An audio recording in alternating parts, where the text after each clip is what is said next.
Que a graça e a paz de nosso Deus e também do seu Filho amado Jesus Cristo seja com todos vocês. Hoje nós vamos trazer aqui uma palavra para as nossas professoras, coordenadoras, auxiliares, assistentes e todos aqueles que fazem parte do departamento infantil, direta ou indiretamente.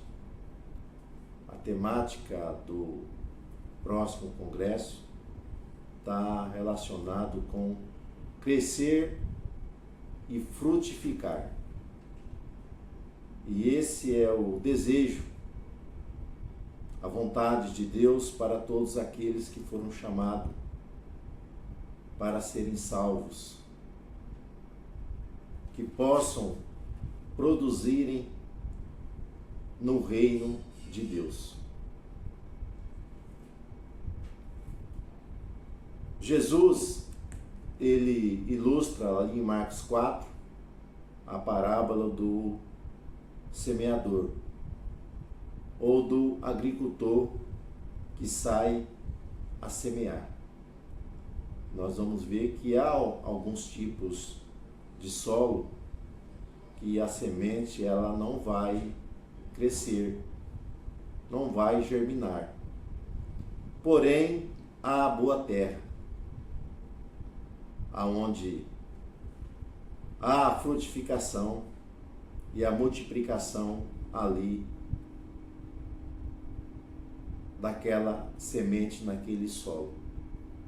E quando nós falamos em crescimento e frutificação dentro do reino de Deus, segue o mesmo curso do crescimento humano e também, podemos dizer, do mundo relacionado com a botânica, relacionado com as plantas. O próprio Senhor Jesus Cristo, nós vamos encontrar ali em Lucas, que Jesus cresceu e frutificou. A palavra de Deus diz que Jesus crescia em sabedoria, em estatura, em graça diante de Deus e diante dos homens. Então, todo o cristão, todos aqueles que aceitam a Cristo, nasceram de novo, se tornaram uma nova criatura. Porém, nós vamos ver que a natureza pecaminosa, ela ainda não foi retirada da nossa personalidade, do nosso ser. E isso só vai acontecer quando nós alcançarmos a glorificação. Recebemos um novo corpo, seremos arrebatados, aí seremos transformados. Assim como houve esse crescimento de Jesus, nós não somos diferentes. Porque Jesus disse para Nicodemos, se o homem não nascer de novo, o homem não pode entrar no reino de Deus. Nicodemos se assusta com essa pergunta e fala, como é que pode eu, sendo velho, voltar novamente ao ventre da minha mãe para retornar a nascer? Então o que Jesus está dizendo é uma transformação radical que acontece na vida da pessoa.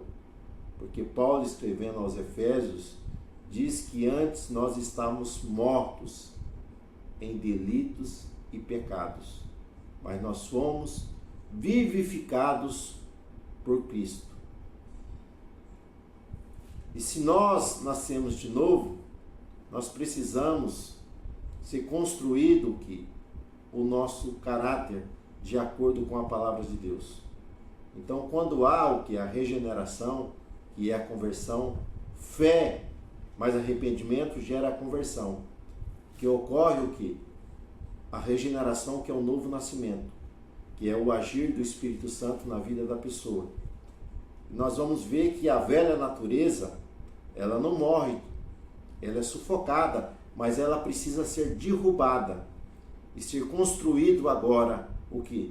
Um caráter segundo o caráter de Cristo. Voltando ao primeiro texto, quando eu disse para vocês que Jesus crescia em sabedoria, estatura, graça diante de Deus e diante dos homens, então nós vemos aqui, estatura é o crescimento biológico. Então teve o crescimento ali de Jesus dentro do seu desenvolvimento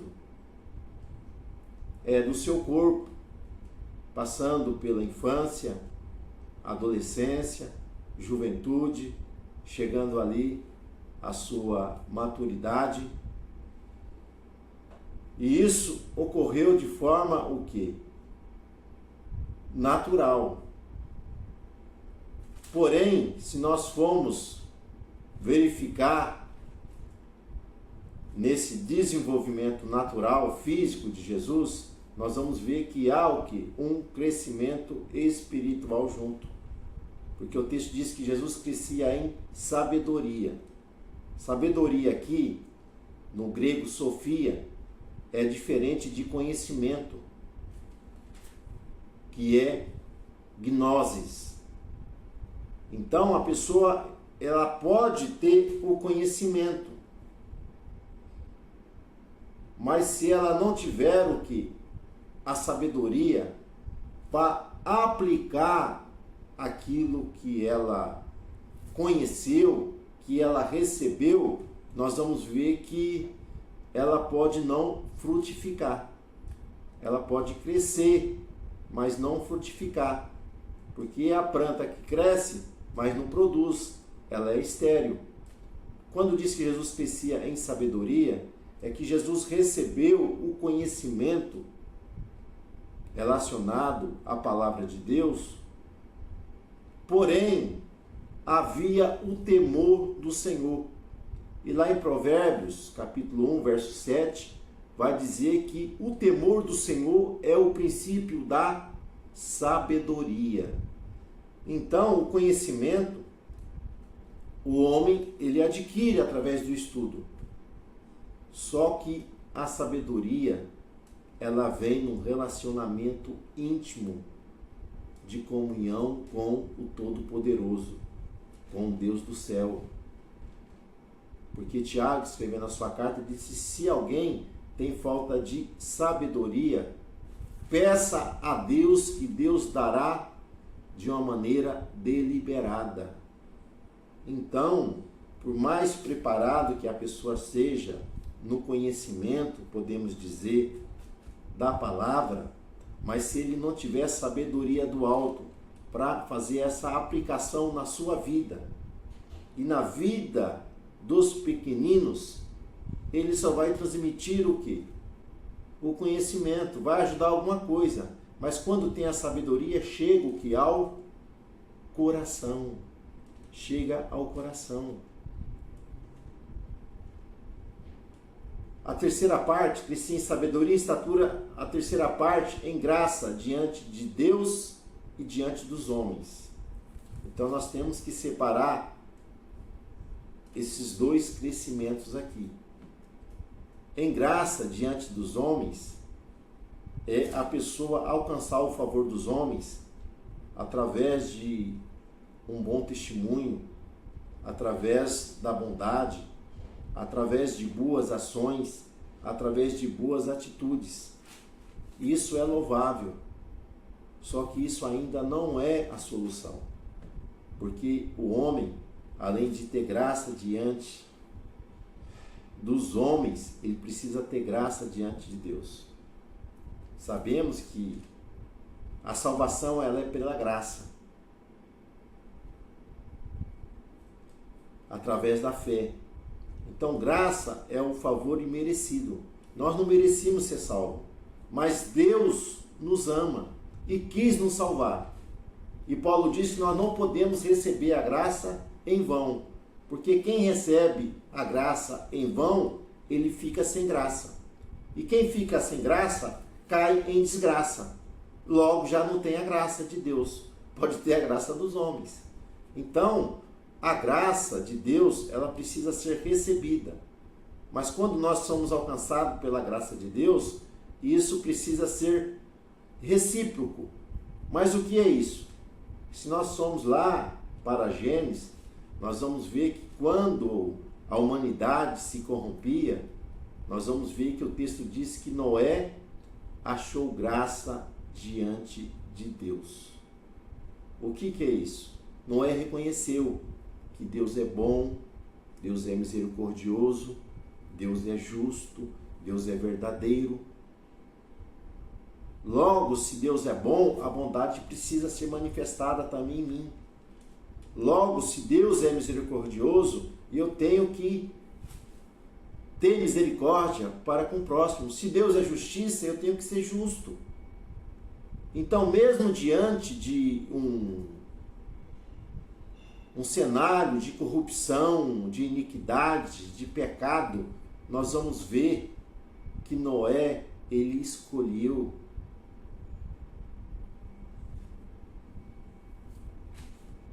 ser favorável àquilo que Deus é e viver uma vida que Deus se agrada. Porque quem recebe a graça, logo ele já vai resistir o que? Ao pecado. Porque se Deus é santo, ele vai buscar uma vida de santidade. Então, todo cristão, todo homem ou mulher que nasceu de novo, ele precisa crescer na sabedoria que vem do alto, buscar conhecimento, mas não se esquecendo que a sabedoria, ela vem de Deus, porque algumas pessoas até têm uma certa sabedoria humana relacionado com a experiência de vida. Mas a sabedoria que vem do alto, essa é boa, essa é tratável, essa é pura, essa é decente. E ela nos levará a viver uma vida amando a Deus e sujeitando a sua palavra. Então, que Deus nos ajude a sermos essa boa terra, que a palavra possa germinar em nossas vidas e nós possamos produzir frutos dignos de arrependimento. Porque o crescimento, ele primeiramente precisa ser para baixo, para depois ser para cima. Mas como que é isso? A gente precisa crescer para baixo, crescer em Deus. Porque quem cresce em Deus, primeiramente, ele não cresce para cima, ele cresce para baixo. Crescer para baixo é você reconhecer a sua dependência de Deus. Você reconhecer que você não é nada, mas Deus é tudo aquilo que você precisa. Então, quando nós crescemos para baixo, criamos raízes, aí nós podemos crescer para cima. Porque quem cresce para cima sem crescer para baixo, quando vem as adversidades, vem as tempestades, ele cai, ele tomba. Mas quem cresceu para baixo, ele pode até ter alguns galhos, pode até sofrer, mas ele não vai ser arrancado, ele não vai cair, porque ele está firmado em Deus. Então nós precisamos aprender a respeito dessa ilustração. Precisamos ter profundidade com Deus, ser a boa terra, onde a semente possa germinar em nossas vidas. Porque isso acontecendo, nós seremos um instrumento de bênção nas mãos do Senhor para abençoar outras pessoas, para abençoar todos aqueles que possam conviver conosco no caminho. Interessante que a árvore, quanto mais ela produz, mais humilde ela fica. O galho, quando ele vem as mangas, tem uma mangueira lá no rancho, e é bonito quando vem o período, né, da frutificação, porque ela está estrondosa, bonita, mas quando vem os frutos, os galhos se abaixam. E assim é o cristão. Quanto mais ele produz, mais humilde ele é diante do Senhor. Então, que possamos crescer sempre e frutificar em todo o tempo. Porque o justo, ele é como uma árvore plantada junto ao ribeiro. E ele dá fruto a tempo e a fora de tempo. Vai muito mais além. Então é uma coisa sobrenatural. Porque a natural tem as estações do ano que o fruto, ele dê o fruto naquela estação determinada. Mas o crente, o salvo, ele é chamado para produzir em todo o tempo. Que você seja esse servo, essa serva que produz em todo o tempo para a honra e glória do nosso Deus Todo-Poderoso. Então, que Deus vos abençoe em Cristo Jesus e até uma próxima oportunidade. Deus assim nos conceda.